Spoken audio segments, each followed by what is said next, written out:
The boys are back in town. Matt and I are back together, and we have names that you need to get off your fantasy baseball team if you want to win a championship. Names like Yordan Alvarez, Bichette, and more on today's action-packed episode of Locked On Fantasy Baseball.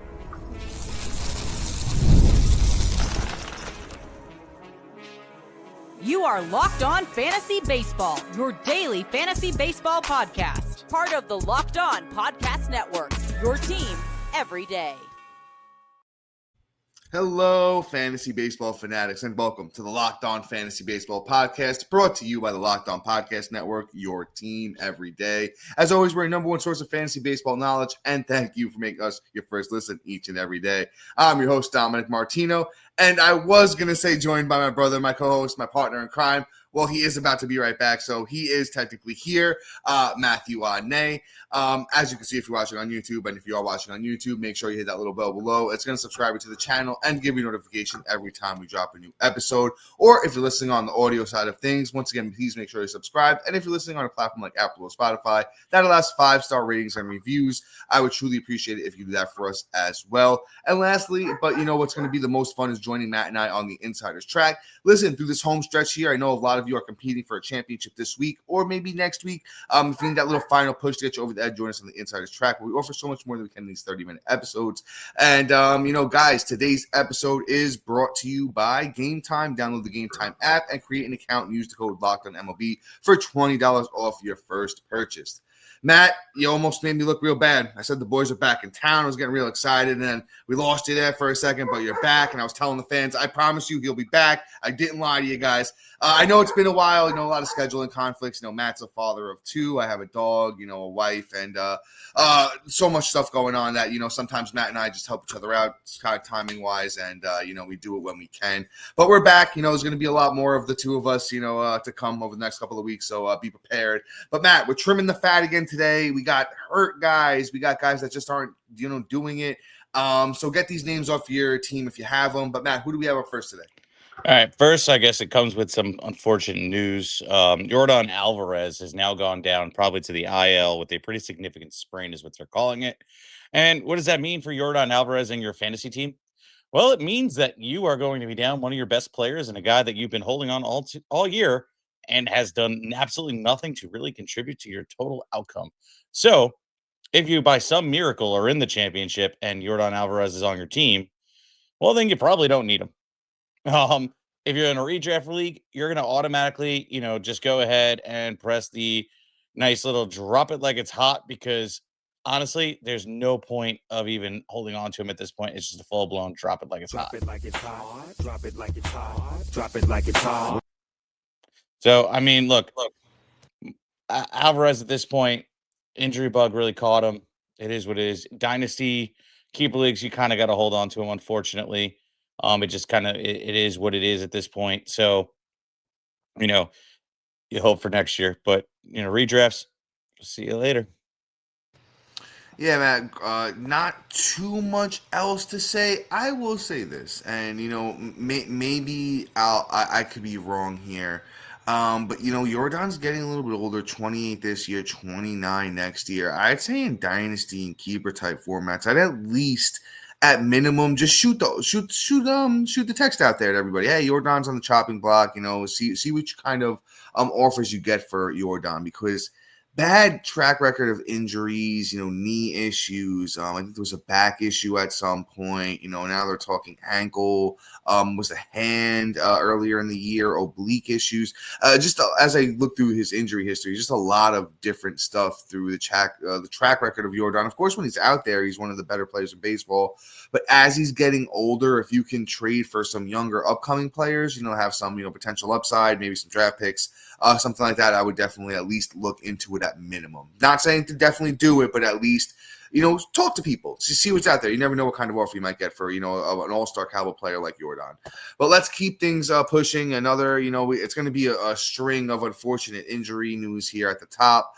Zach Neto goes down, having a monster, pretty much breakout year here. So unfortunate that he goes down with a left hand strain. Not much time left down here with 10, games. He's missing, or at least minimum 10 days. The Angels, no reason to rush him back. I think it's the end of the season here for Neto. He finishes with a 257 batting average, 82 runs, 26 homers, 62 RBIs, and 26 steals. A nice little season here for the young Zach Neto. Keeper dynasty formats where you keep, I want to say like maybe over like 10 players. I'd at least consider keeping him on your roster, not dropping him, at least moving him to the IL if you have the IL spot. I think Neto had a lot of good moments this season. I even think the batting average has potential to go up. I know he struggled a little bit down the stretch here. When you look at the underlying stuff, batting average isn't far off at 261. He had a great slugging year. Exit velocity at 91 miles an hour on average, barreled up the ball really well, hit the ball really hard. He's in the 68 percentile sprint speed, and at 24 years old, I think Neto is somebody who can continue taking a step forward over the next couple of years and being a fantasy asset, because when you look at him, 82 runs is great, 26 homers is great, 26 steals is great, 62 RBIs and 257 batting average aren't awesome, but this Angels team stinks, and there's not much Neto himself could have done about that. And like I said, I think the batting average could move potentially, in the right direction, in 2026. Yeah, I'm going to shoot straight. This is the weirdest year for the end of the season. Usually this happens like, early August. I mean, late August or first week of September, never during championship week. Like, I mean, it's not just like, okay, Yordan and Neto. There's another guy, unfortunately, right after, and I'm not going to tease for too long, but it's just like, what is going on? Like, I mean, is it like we're getting that aggressive going into the playoffs? Oh, but I do like Neto's outlook for 2026. Like Dom said, a lot of positive upsides. I have a feeling it's going to be like a top 10 at the position for me. We'll see. But let's move on. Let's talk about Bichette, another guy that ended up on the IL with a knee injury. Will miss the rest of the regular season. So essentially, Bichette remains without an official return timetable, but Schneider confirms that it won't be a return before the postseason. The 27-year-old shortstop has been diagnosed with a PCL strain in his left knee and will continue with the rest of rehabilitation approach. Honestly, this could go two ways. Obviously for this season, he's just a flat out drop, like, no question. But even for 2026, there's a possibility this could carry over if the rehab doesn't go well. And, he might miss a good chunk of spring training, which means he might not be ready for opening day. We shall see. I mean, PCL injuries are actually tricky. If things kind of don't get the right rehab protocol and things like that. So for me with Bichette, I'm going to just, even question what to do with him next year. But I will say this, I did not expect the season from him. The runs and ribbies, or specifically the ribbies, are back with the batting average. He's definitely a contributor. I'm going to be looking to draft him next year. Not high, counting stat upside, better in points leagues, in my opinion. But at the end of the day, Bichette, we're going to have to keep a close eye on and see how that PCL injury is healing. But coming up next, we got guys like Seiya Suzuki and Max Muncy, and what's going on with them, and are they a hold, or are we going to hold out for them and see what's going on? That's all coming up next. And all right, guys, this episode is brought to you by Prize Picks, the daily fantasy app where making the right call can actually pay off. You and I make decisions every day, but on Prize Picks, being right means cashing in. With football being back, Prize Picks is the simple and fastest way to get in on the action. Just pick more or less on 2 to 6 player projections, and you can turn your takes into real prizes all in less than 60 seconds. I've been playing Prize Picks a lot lately, especially with the NFL season being back. It's, just such a fun way to stay locked in. For the season, I love checking the projections like Josh Allen for more or less than 270 passing yards, or Saquon Barkley for more or less than 1 rushing touchdown. And the best part, if even one of your picks misses, Prize Picks invented the flex play. So you can still double your money and download, that Prize Picks app today, so you can use the code LOCKEDONMLB to get $50 in lineups after you play your first $5 lineup. And once again, you're going to use that code LOCKEDONMLB for $50 in lineups after you play your first $5 play. Prize Picks, it's good to be right. And then, all right, guys, I know the season's wrapping up. And listen, I was just talking about football. I know we all have football on the brain. So if you're in the championship, or if you even just want to have some fun and just talk fantasy baseball with Matt and I, in the off season, join us on the Insiders Track. We're going to help you win those Locked On Fantasy Baseball Championships. I promise you that. We're going to at least give it our best shot because, Matt and I are always locked in on baseball no matter what time it is a year. So we're going to make it real easy for you with text message alerts going right to your phone, offering so much more than we can in these 30-minute episodes. So please make sure you give us a chance on the Insiders Track. The link is in the bio wherever you're listening, watching, and it's available on any of our social media platforms. But Matt, I'll jump in. I'll give my 2 cents on Bichette, and then we'll keep it moving. Nice little bounce back year for Bichette. I was one of a few guys I heard in the industry that kind of saw it coming. It was tough to see a 27-year-old guy that was going to be 27 this year come off one bad year and just think that's the book on him now. Bichette was literally good every year in the bigs before last year. No reason to think that he was going to be too bad this season. Had a nice season with 139 games played, 582 at bats, 78 runs, 44 doubles, which is actually a career high, 18 homers, 94 RBIs, stole 4 bags, 40 walks, 91 strikeouts, 311 batting average. I think as long as Bo is healthy going into 2026, that's the key thing. Like Matt said, we have to watch the health year. I think he'll put up very similar numbers as a 28-year-old next year. Definitely a shortstop that, depending on draft value, and I don't think it's going to be a crazy price. I don't think we're going to get him as low as we did this year. I think he was going like pick 150-ish around that, maybe a little higher. So I think it was between 125, 150, somewhere in that range. Don't think we'll get him that late this year, but you know what? If you take a guy like this around pick 100, I don't think it's too bad of a play. Let's keep things pushing though. Let's move on to this next guy. Seiya Suzuki of the Chicago Cubs. Listen, another kind of injury issue here. Hasn't hit the IL yet, but Suzuki has missed the last 5 games. He's got a little bit of an illness going on. And it's just weird at a time where you need the roster spot and the Cubs aren't really coming out and saying too much. Suzuki's been okay of late. He hasn't been fantastic. Last 2 weeks actually have been, pretty bad. I take back what I said. It's been pretty bad. 6 for 29 over the last 2 weeks. That's good for a 207 batting average, no homers or steals, and 2 runs and 2 RBIs. Matt, I don't know if you have the drop queued up, but play it because Seiya Suzuki, drop it like it's hot. Drop it like it's hot. Drop it like it's hot. Drop it like it's hot.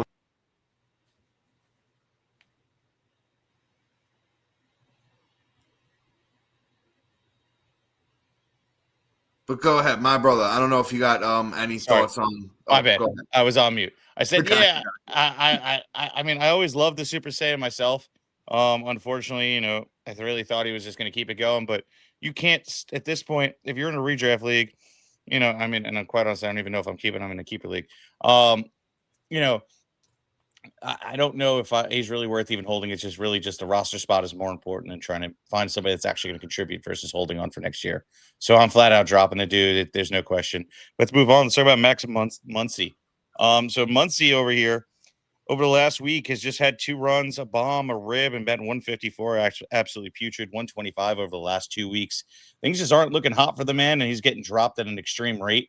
And quite honestly, you look even deeper, and Max Muncy is just really, really just killing you out there. He's hitting at the league average of 23.8% strikeout rate.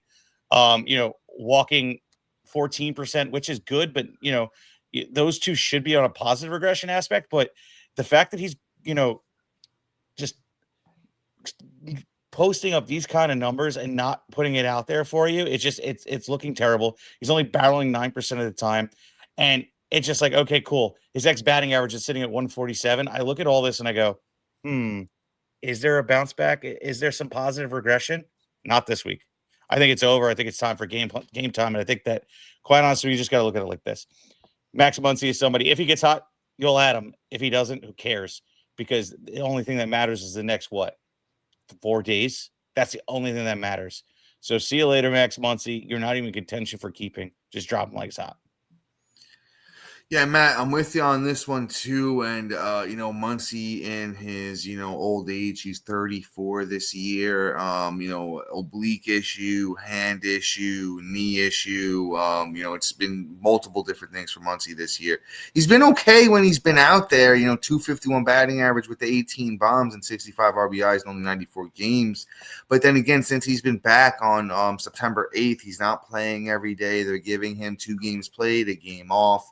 And then he's even, bucked that strategy, and he played one game on September 15th, had the day off before, and they gave him the day off again today on September 16th as we're recording. So I just don't think he's going to play enough to matter, and there's not going to be enough time for him to find his rhythm to matter. So, drop him like it's hot. Let's keep things pushing, though. Let's get into the pitching portion of this podcast, and let's talk about Kodai Senga. I was shocked to see that Senga is still 52% owned in Yahoo. I know there's not a lot of us playing at the moment, but I know some people thought he might be back after, he struck out 8 and allowed 1 earned run in over 6 innings in his last start in AAA. They announced that Senga is going to make another start in AAA. So, listen, if you're playing only this week and that's it, he's an obvious drop. It's tough. If you're playing to the last week of the season, there's maybe a chance Senga gets 1 start in the big leagues, at the end of it.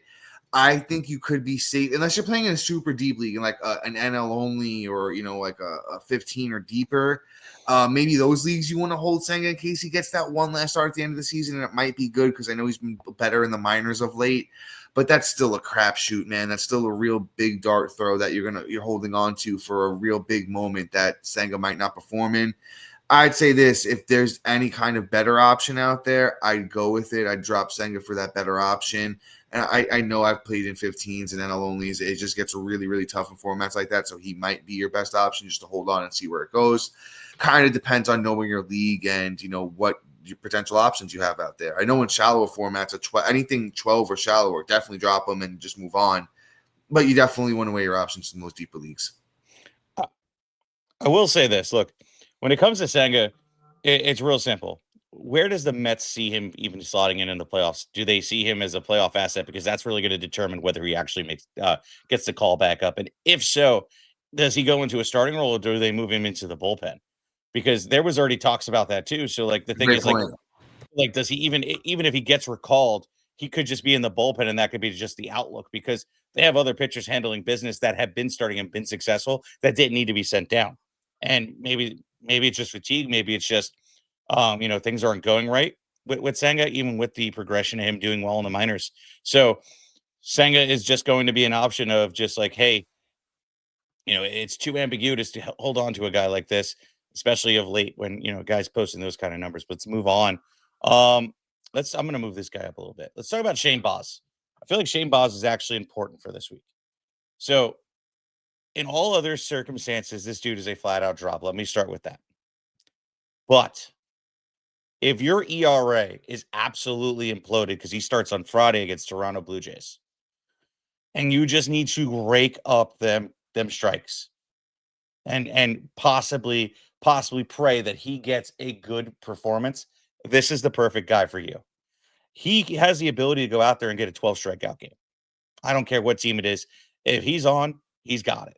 He literally over the last 2 weeks has a 33.3% strikeout rate.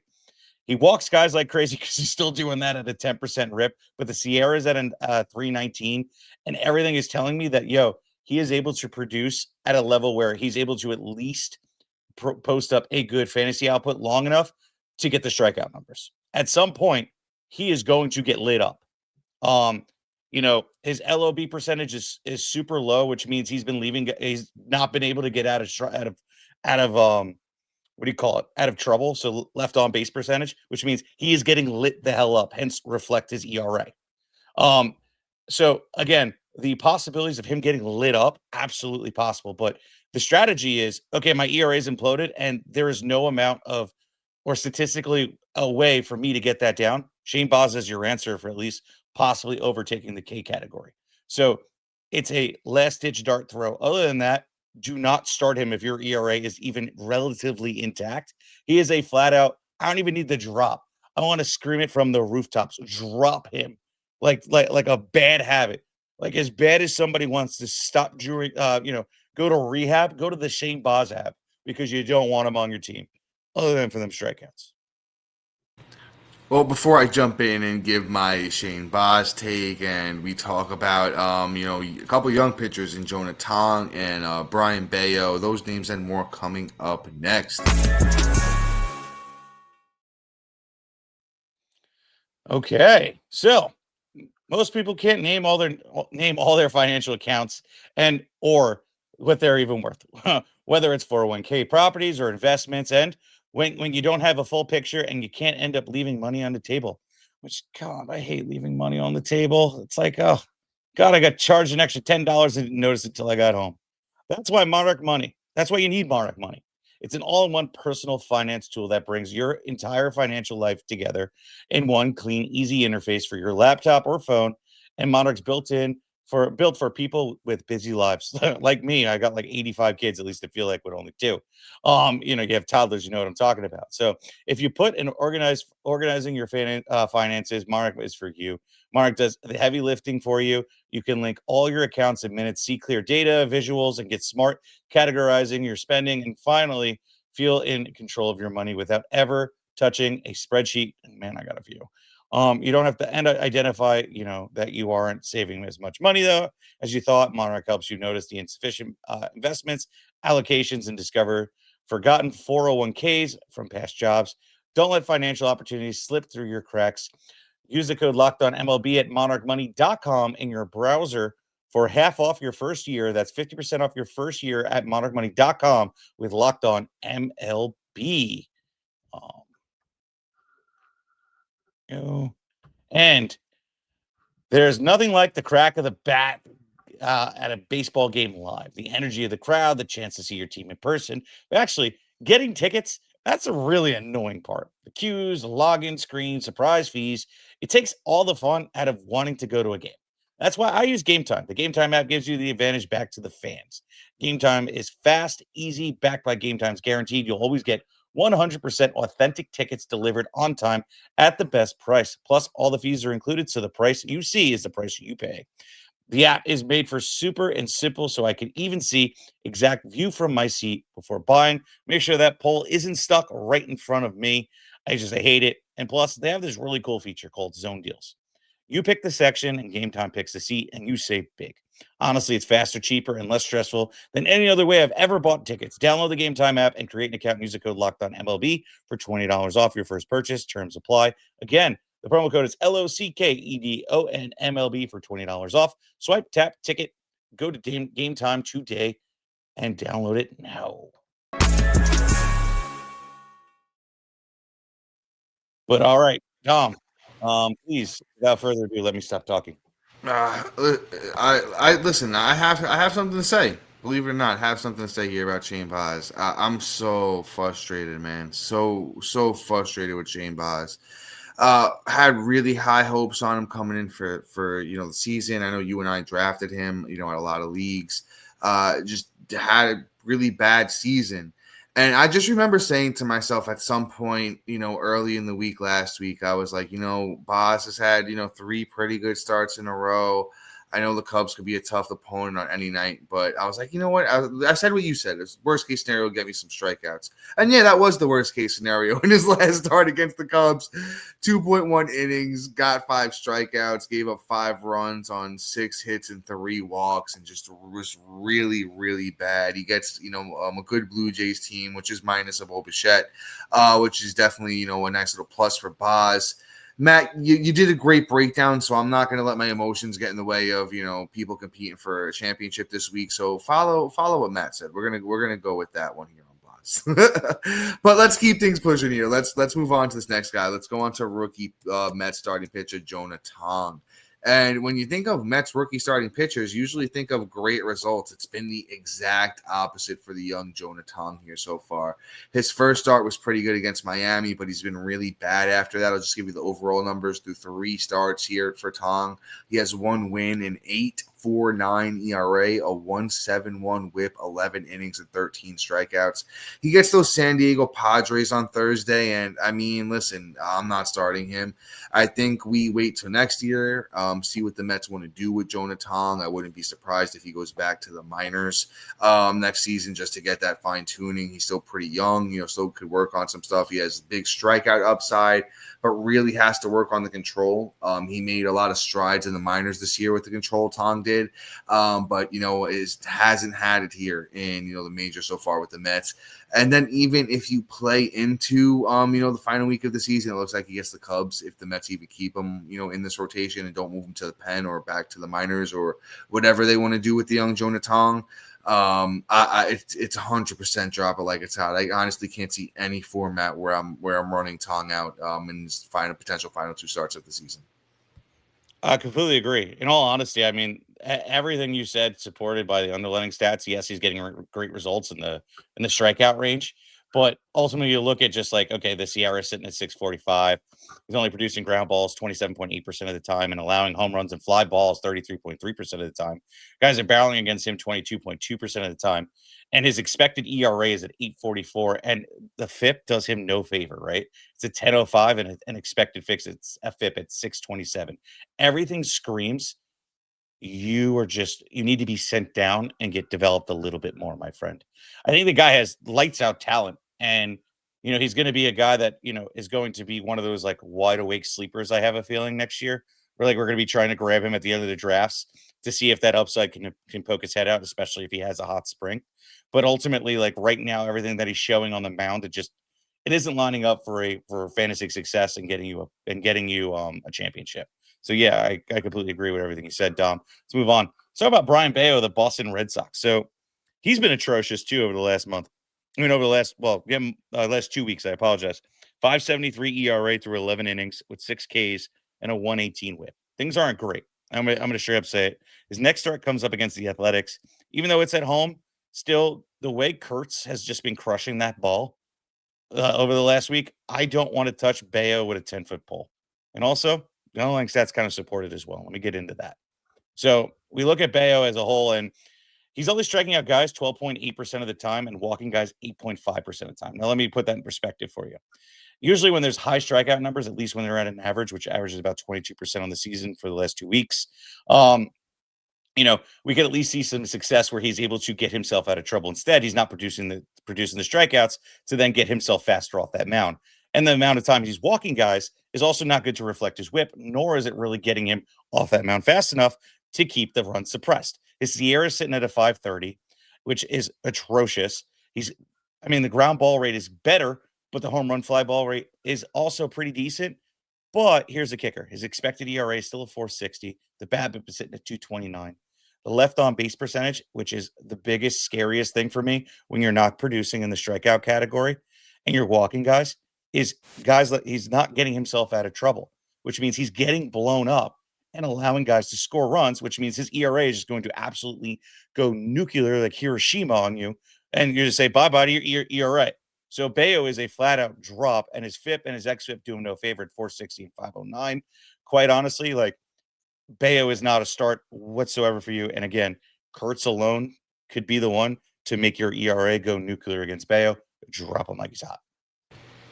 Yeah, Matt. Athletics team is 6-4 in the last 10. They've been hot. You mentioned Kurtz. I know Lawrence Buller's been picking things up a bit as well. I'm not running Bayo out there. You mentioned those last 3 starts have been mediocre at best. So Bayo is just, I think, a drop it like it's hot. I do want to see who he gets in the last week of the season just to see, unless it's a super easy opponent. No, looks like he gets Toronto. So yeah, I don't see any reason to hold on to Bayo for the rest of the season here. The next one is potentially the easiest name of the episode, I think, to drop. It's Zach Littell of the Cincinnati Reds. He went over there around the All-Star break, and he just hasn't really been good since he went over to Cincinnati. It's been 8 starts over there in Cincinnati with Littell, a 4.74 ERA, 43 innings pitched, 34 strikeouts. The whip has been good at a 109. But the thing with Littell is, man, I think it was had a lot to do with Tampa. Tampa is very good with starting pitching. They just have like a system over there that works for them. It is a way better ballpark to pitch in. Great American Small Park in Cincinnati. You make a couple mistakes over there, and you wind up getting rocked real quick. So with Zach Littell, no reason to start him down the stretch here. And it looks like I think he gets the Cubs in his next start. So no thanks. Yeah, I mean, Littell is pretty much just a non-zero factor for me in terms of fantasy baseball. I don't trust him with a 10-foot pole. Dom, everything he said is completely relevant, and I don't even need to rip him apart. And because you did a good enough job. So what I'm going to say is we're going to get the hell out of here. And everybody have a great rest of your day. So please like, subscribe, comment, rate, review, do everything you can to share this show because we truly love bringing it to you each and every day. And make sure to get in on that insider track so you get a little bit more than we offer as 30-minute podcast. Good luck on your fantasy championships. And thank you for making fantasy baseball, Locked On Fantasy Baseball, your first listen each and every day. For your second listen, check out the all-new Locked On MLB Game Night. Every game, every night, all season long. Get your local analysis on a national scale. Find MLB Game Night on Locked On MLB YouTube or wherever you may listen to your podcast. Peace out.